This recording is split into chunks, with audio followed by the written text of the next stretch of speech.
শ্ৰদ্ধাৰ আমাৰ সংবাদকৰ্মীসকল, আপোনালোকক আমি আমাৰ স্কুললৈ স্বাগতম জনাইছোঁ।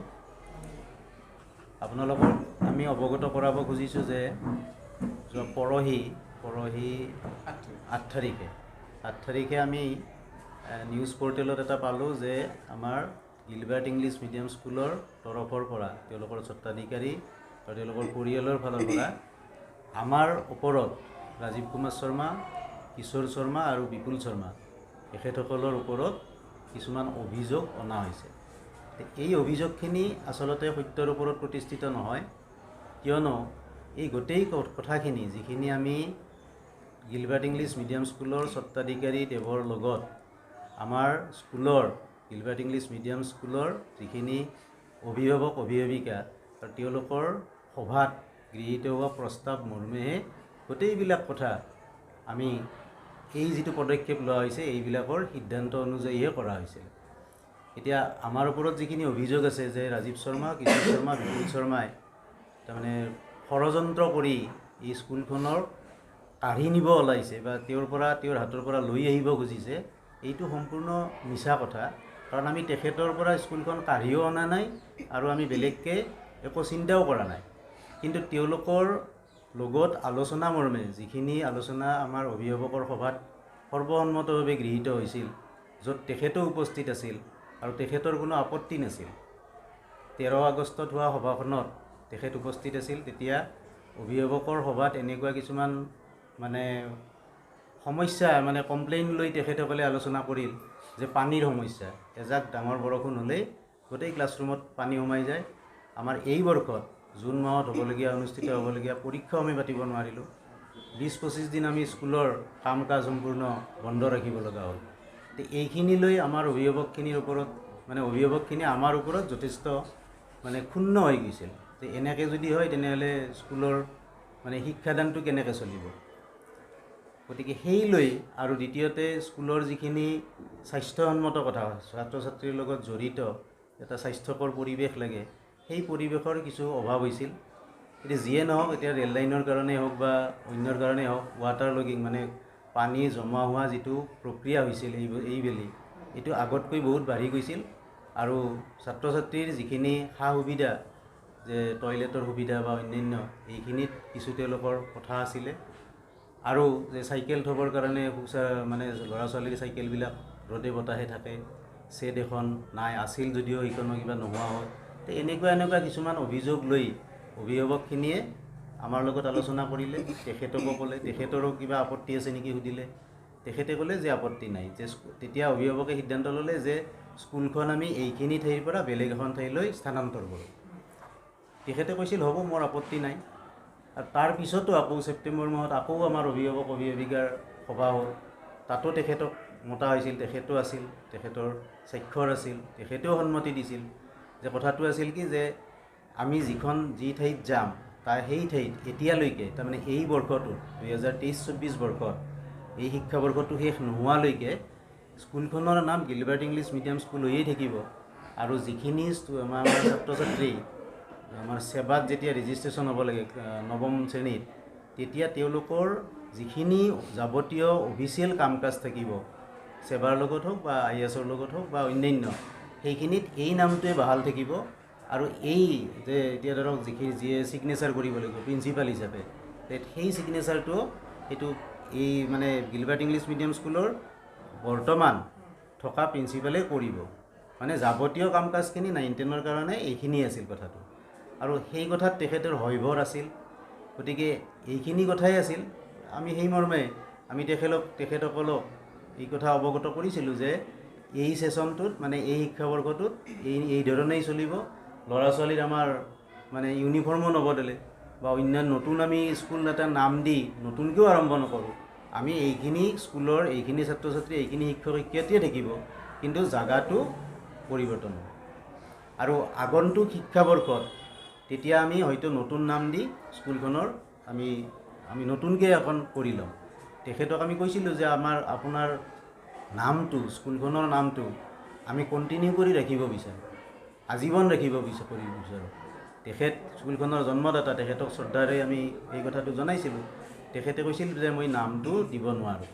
তেতিয়া ঠিকে আছে যদি অভিভাৱকে এইখিনি কথা সন্মতি দিছিলে গতিকে অভিভাৱকৰ সম্পূৰ্ণ মানে সভাত গৃহীত হোৱা তেখেত উপস্থিত থকা ডকুমেণ্টছখিনি এইটো সম্পূৰ্ণ মিছা কথা কৈছে আচলতে 8 তাৰিখে আমি যেতিয়া আনিব গৈছিলোঁ তেতিয়া তেওঁৰ তাৰমানে তাত তলা মৰা আছে তলা মৰা থকাৰ পিছত তেখেতে আমাৰ তেখেতসকলে মানে আমাৰ যিখিনি পেৰেণ্টছ আছে তেখেতসকলে তেওঁলোকৰ লগত যোগাযোগ কৰোঁতে ক'লে যে মই তলা খুলি নিদিওঁ আমি হেৰি কৰিম মানে পুলিচে আহি খুলি দিব যিয়ে নহওক তাৰপিছত এটা পুলিচত অভিযোগ পালে অভিযোগ সম্পৰ্কে পুলিচে আমাক মাতিলে অচি ছাৰে মাতিলে আমি সেইমতে তেওঁলোকৰ লগত তাত আলোচনা কৰিলোঁ আৰু তেখেতৰ পৰামৰ্শ মতেই আমি 15 অক্টোবৰত তেখেতক যিখিনি আমি ইয়াত গুচি আহিলে আমি কি বস্তু আনিম আৰু তেখেতৰ লগত কি কি বস্তু থাকিব যিখিনি অৰিজিনেল ডকুমেণ্টছ স্কুলৰ পাৰ্মিশ্যনৰ কপি বা অন্যান্য আৰু ৰেজিষ্ট্ৰেশ্যনৰ কথা কৈছে আচলতে ৰেজিষ্ট্ৰেশ্যনটো আমাৰ কমপ্লিট ৰেজিষ্ট্ৰেশ্যন নাম্বাৰ হিচাপে নাথাকে নাই তাত আছিল কি এটা কোডত চলিছে 01 UP 0950 এই কোডটো বাইদেউক দিয়া আছে তেখেত আমাৰ মানে প্ৰকাশ শৰ্মা তেখেতক দিয়া আছে আমাৰ বজাৰ কমিটিৰ জিতেন তালুকদাৰ আছিল আমাৰ স্কুল পৰিচালনা সমিতিৰ বিপুল শৰ্মা মই আছিলোঁ আৰু তেখেতৰ মানে নৱনিযুক্ত অধ্যক্ষ মহোদয় আৰু তেখেত আছিল তেখেতসকলক আমি সম্পূৰ্ণকৈ দিছোঁ আৰু ডিচেম্বৰ মাহৰো তেওঁলোকৰ আমি যিখিনি এই বৰ্ষৰ ডিচেম্বৰ মাহৰ এই মানে ঘৰ ভাড়া বাবদো তেখেতসকলক সম্পূৰ্ণ আদায় দিছোঁ আৰু একেলগে আমি এই কাগজখনত তেখেতৰ স্বাক্ষৰ কৰা আছে গোটেইখিনি এনেকৈ দিয়া আছে যে গোটেইখিনি নথিপত্ৰ তেখেতে বুজি লোৱা বুলি স্বাক্ষৰ কৰা আছে গতিকে এইখনৰ পিছত আকৌ তেখেতে সেই অভিযোগটো অনাৰ কথাটো আমাৰ কাৰণে অলপ মানে আচহুৱা হৈছে কথাটো যে কিয় আনিলে এনেকুৱা কথাটো এইটো আচলতে আনিব নালাগিছিল আৰু আমি তেখেতসকলক এনেকৈও কৈছিলোঁ যে যদি কিবা ইয়াৰ মাজতো কিবা আপোনালোকৰ তাৰমানে আমি তেখেতৰ সন্মুখতে গোটেইখিনি খুলি দিছোঁ আলমাৰি খুলি দিছোঁ চাবি দিছোঁ তেখেতক ফাইলবিলাক দেখুৱাই দিছোঁ যে ইয়াত এনেকুৱা বস্তু আছে যদি বাইদেউক কৈছোঁ যদি আপুনি কিবা বিচাৰিও নাপায় তেতিয়াহ'লেও আমাক ক'লে আমি আহি মানে দি দিম কথাখিনি কৰি কিন্তু তাৰ পিছতো এতিয়া এই অভিযোগটো কিয় আনিলে আচলতে আমি সেই কথাটোৱে বুজি পোৱা নাই গতিকে এইখিনিয়ে মূল কথা এইখিনিয়ে আমাৰ এই কথাটো মই ক'লোৱে যে এই শিক্ষাবৰ্ষলৈকে যিখিনি বাকী থকা দিন আছে এই শিক্ষাবৰ্ষৰ যিখিনি যাৱতীয় কাম কাজ বৰ্তমানত যেনেকৈ তাৰমানে মই চলাইছিলোঁ মই চহী কৰিছিলোঁ অধ্যক্ষ হিচাপে তেনেকৈয়ে চলিব বুলি আমাৰ সভাত প্ৰস্তাৱ লোৱা আছে আৰু এইটো সৰ্বসন্মতভাৱে আৰু তেখেতেও উপস্থিত আছিল গতিকে তাৰপিছত তেখেতে যদি কোনোবা মানে মানুহ এজনক অধ্যক্ষ হিচাপে নিযুক্তি দিয়ে এইটোত মই কি ক'ম এইটোত এতিয়া মোৰ সেইফালৰ পৰা মোৰ উত্তৰ নাথাকে এতিয়া হয় এখন স্কুলত দুজন অধ্যক্ষ নাথাকে থাকিব নোৱাৰে কিন্তু সেই কথাটো কিয় হ'ল কেনেকৈ হ'ল ছাত্ৰ ছাত্ৰীৰ ভৱিষ্যত সম্পৰ্কে আমি এই কথাটো মই সেই সভাতে উলিয়াইছিলোঁ যে আমি এই কথাটোৱে ৰাখিব লাগিব যাতে আমাৰ স্বাৰ্থতকৈ ছাত্ৰ ছাত্ৰীৰ স্বাৰ্থ সৰ্বোপৰি তেখেতসকলৰ মানে শিক্ষাবৰ্ষত যাতে অলপো অসুবিধাৰ সৃষ্টি নহয় শিক্ষা গ্ৰহণত একো অসুবিধা নহয় আমি সেইটো মানে সকলোৱে লক্ষ্য ৰাখিব লাগিব আৰু সকলোৱে এইটোতে হইবত দিছিল যে এনেকুৱা কৰিলে একো তেওঁলোকৰ লোকচানো নহয় একো নহয় আৰু অহা শিক্ষাবৰ্ষত যেতিয়া আৰম্ভ হ'ব তেতিয়া তেওঁ নতুনকৈ আৰম্ভ কৰিব স্কুল আমি ইয়াত যদি হয় সম্ভৱ হয় আমি স্কুল এখন আৰম্ভ কৰিম গতিকে যিখিনি ষ্টুডেণ্ট ইয়াত থাকিব যিখিনি ষ্টুডেণ্ট তাত থাকিব আৰু আমি এইটোও কৈছিলোঁ যে আমাৰ যিখিনি ষ্টুডেণ্ট শিক্ষক মানে ছাত্ৰ ছাত্ৰীয়ে কোনোবাই যদি তাত থাকিব বিচাৰে তাত থাকিব তেখেতকো কৈছিলোঁ যদি আপুনি এতিয়া চলায় এতিয়াও চলাওক কিন্তু তেখেতে কৈছিল যে মই এতিয়া নচলাওঁ মই আৰম্ভ কৰিম গতিকে অভিভাৱকখিনিতো আৰু ছাত্ৰ ছাত্ৰীক এৰি নিদিয়ে গতিকে অভিভাৱকখিনি আমাক লৈ আহিছে আৰু আমিও গোটেই শিক্ষক শিক্ষয়িত্ৰীবৃন্দই এই কথাবিলাক অভিভাৱক অভিভাৱিকাৰ সন্মতি সাপেক্ষেহে কৰা হৈছে গিলবাৰ্ট স্কুল সম্পৰ্কত আপোনালোকৰ সন্মুখত মোৰ বক্তব্যখিনি মই দাঙি ধৰিছোঁ বিদ্যালয়খন 1991 চনত স্থাপন কৰা হৈছিল আৰু মাননীয় শ্ৰদ্ধাৰ প্ৰকাশ শৰ্মাদেৱে স্কুলখন প্ৰতিষ্ঠা কৰিছিলে কিন্তু তেওঁৰ মেনেজমেণ্ট ডেফিচিয়েঞ্চিৰ কাৰণে হওক বা অন্য কিবা কাৰণতে হওক এই সময়ত মই অৱশ্যে জড়িত নাছিলোঁ 2007 চনত স্কুলখন SMDCৰ হাতত মানে স্কুল মেনেজমেণ্ট কমিটি গাৰ্জেণ্টৰ দ্বাৰা গঠিত স্কুল মেনেজমেণ্ট কমিটিৰ হাতত তেওঁ অৰ্পণ কৰে আৰু তেতিয়া অৰ্পণ কৰি তেওঁ স্থানান্তৰ হৈ গুৱাহাটীলৈ 2007 পৰা SMDCয়ে স্কুলখন সুন্দৰভাৱে পৰিচালনা কৰি আছে। তাত কোনো খেলিমেলি হোৱা নাছিল। 2018 তেখেত পুনৰ পাঠশালালৈকে আহি স্কুল কেম্পাছৰ ভিতৰত তেওঁৰ যিটো মূল ঘৰ আছিল তাতে তেওঁ বাসস্থান কৰিবলৈ লয়।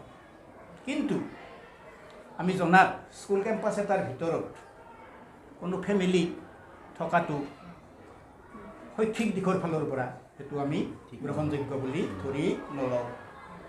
1 নম্বৰ কথা এইটো। তেওঁ 18 চনত আহি পেলাই তেওঁৰ মালিক হিচাপে কিছুমান হেৰি থাকে, মতো থাকে, সেইমতে তেওঁ কাম কৰিব বিচাৰে।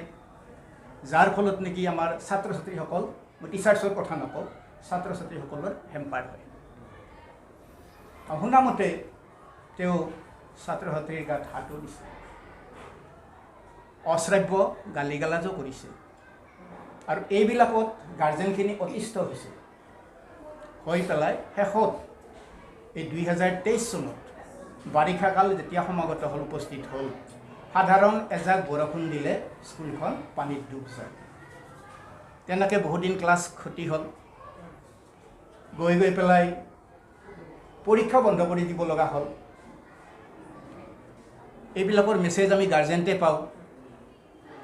আৰু শেষত গাৰ্জেণ্ট এটা মতত উপনীত হ'ল যে ইয়াত যিহেতু এনেকুৱা এটা পৰিৱেশ হৈছে, শৈক্ষিক পৰিৱেশটো বিনষ্ট হৈছে, স্কুলখন পাৰিলে ইয়াৰ পৰা শিফ্ট কৰাৰ ব্যৱস্থা কৰিব লাগে।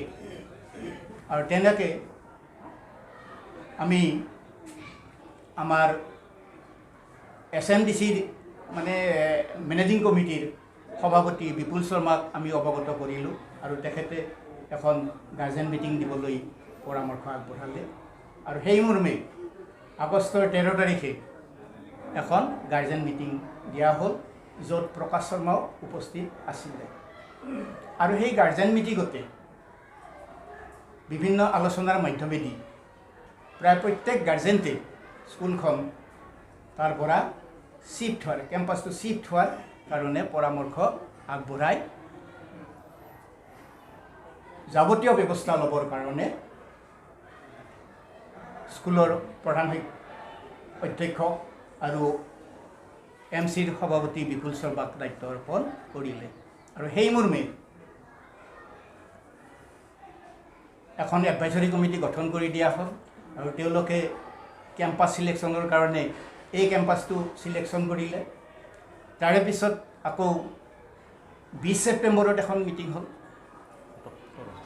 20 আগষ্টত এখন মিটিং হ'ল, তাৰে পিছত 17 আগষ্টত এখন মিটিং হ'ল, 17 ছেপ্টেম্বৰত এখন মিটিং হ'ল।